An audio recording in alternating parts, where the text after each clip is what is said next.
We come on the air with breaking news this morning. Pope Francis has passed away. The Vatican made the announcement just moments ago, saying the 88-year-old Bishop of Rome has returned to the house of the Father.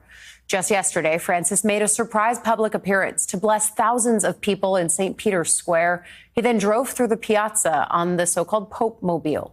Francis also met with Vice President J.D. Vance over the weekend. The Pope had been critical, of course, of the Trump administration and its mass deportation efforts, as Francis was an advocate for migrants.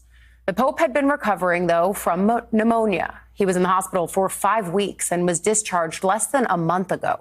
Claudio, can you take us to where you are? What is the reaction in Vatican City to this news just one day after Easter celebrations there?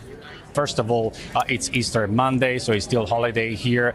Pilgrims, there's a lot of pilgrims here that will have come here anyway, but certainly there's a lot of people who are coming here to pray for Pope Francis after they learned the news that literally just came in a couple of hours ago. As you said, I was here 24 hours ago to report on the Easter Sunday celebrations, and people here were ecstatic to see Pope Francis, who was not scheduled to appear, to make that surprise appearance on that central balcony in St. Peter's Basilica. He looked frail, as he's looked lately, but at the same time, he was not wearing those nasal tubes that he has been using since he left hospital to help him get that intake of oxygen that he needs. So we took that as a sign that his health was improving. Also, he managed to say only a few words. He wished everyone happy Easter, and then he could barely move. So he just imparted a blessing with his hands as well. But another sign that we really thought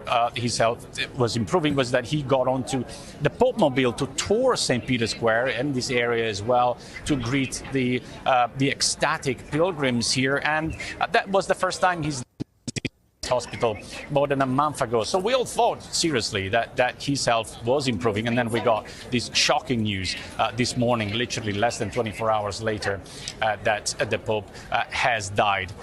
This is also Jubilee year here, so there's more people than usual here at the Vatican at all times, especially during the Holy Week.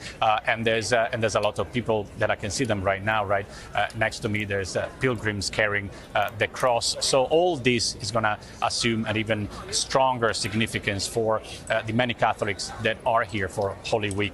And certainly this is a special time for the Catholic Church, and certainly a special time for the Pope to have passed away. So I think people here are still kind of realizing what has happened.